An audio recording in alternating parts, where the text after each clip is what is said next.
Welcome back, children. Today we will be doing displacement reactions and double displacement reactions. I hope you remember we are doing types of reactions and we have already done combination reactions and decomposition reactions. So today, firstly we will do displacement reactions. Imagine a situation at home. You are sitting with your mother in your living room and talking to her about your lessons. Suddenly your father walks in. Mother stops talking to you and she goes to the father and start talking to him, and you are left alone in the sofa. This is similar to what happens in a displacement reaction. A metal reacts with a metal salt solution, and a more reactive metal displaces a less reactive metal from the salt solution. There is a series called the electrochemical series in which metals are arranged according to their reactivity. The more reactive metals are placed on top and the less reactive towards the end. So it is arrangement of metals in the decreasing order of their reactivity. So all the metals coming above has a tendency to replace the ones coming below from their salt solution. So we're doing displacement reactions. I told you there is a mother and the son sitting on a sofa and the father enters the room. The mother immediately leaves the son and starts talking to the father. She breaks the bond she has with the son and then she forms a new bond with the father and the son is left alone. This is a displacement reaction.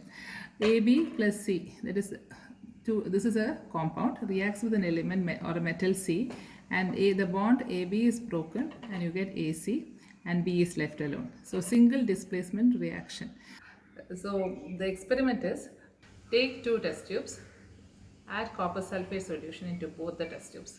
Take 10 ml copper sulfate in test tube A and 10 ml in test tube B.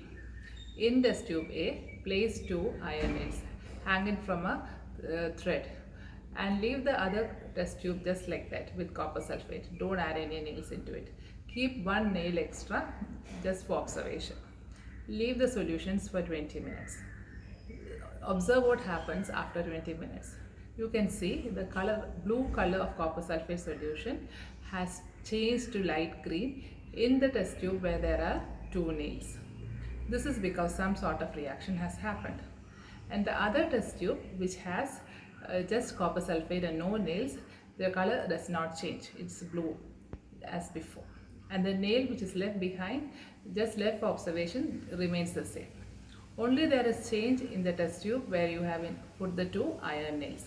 The color of the solution has changed from blue to green, and also the nail has become reddish brown. Some sort of reaction has happened in this test tube alone. What must have happened? You have put iron nails in copper sulfate solution. Iron is more reactive than copper. So iron can displace copper from copper sulfate solution. Iron reacts with copper sulfate and you get iron sulfate and copper. Copper is reddish brown in color. This reddish brown copper is deposited on the iron nail and thus you get a color change in the iron nail. And ferrous sulfate gives the green color to the test tube. Did you understand? The other test tube just contains copper sulfate, so it remains blue, and the other iron nail which is left for observation has not undergone any change in the given time. Any other metal also like zinc or lead which comes above copper in the electrochemical series can displace copper and form similar compounds. For example, zinc reacts with copper sulfate, you get zinc sulfate and copper. It's a very similar reaction. Because zinc is more reactive than copper, it can displace copper from copper sulfate solution and it can form zinc sulfate and copper. Double displacement reactions. Double displacement reactions are reactions in which there is a mutual exchange of ions between the two compounds taken. Take a test tube with barium chloride solution. Add sodium sulfate to it. When sodium sulfate is added, barium breaks the bond with chlorine and it forms a bond with sulfate and you get barium sulfate as a precipitate. And sodium ions join with chloride ions and you get sodium chloride which remains in the solution. So barium chloride plus sodium sulfate gives barium sulfate and sodium chloride. So you get a precipitate, a white precipitate of barium sulfate. This is a precipitation reaction. Precipitate is insoluble in water. So this is an example of double displacement. Na and SO4. NaSO4 breaks to Na plus and SO4 2 minus. Barium chloride breaks to barium ions and chloride negative ions.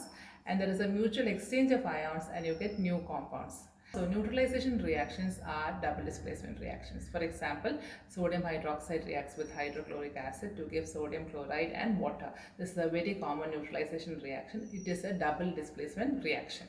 The ions are exchanged between the compounds and you get new compounds. Okay, double displacement reaction. Imagine a situation where the father and mother are in a living room and uncle and auntie walks into the room. And just when they come in, the father start talking to the auntie and the mother start talking to the uncle. So they start interacting like this and new bonds are formed here. So A and B reacts with C and D. The bond between AB is broken and the bond between CD is broken. A forms a bond with C and B forms a bond with D. And these are new compounds that are formed. Example, sodium sulfate reacts with barium chloride. This bond is broken, this bond is broken here. So this joins with chloride and you get sodium chloride. Barium joins with sulfate and you get barium sulfate. This is a white precipitate. So this is an example of precipitation reaction.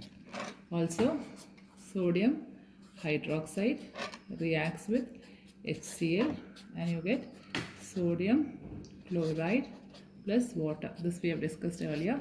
This is also a double displacement reaction. This bond is broken and this bond is broken, and Na and Cl join to give NaCl, H and OH join to give H2O. So you have sodium chloride as salt and water. Here sodium chloride dissolves in water and remains in the solution. So these two are double displacement reactions. This is a precipitation reaction, this is a neutralization reaction. So today we have discussed single displacement reactions and double displacement reactions. I hope you have understood and we'll meet you in the next class.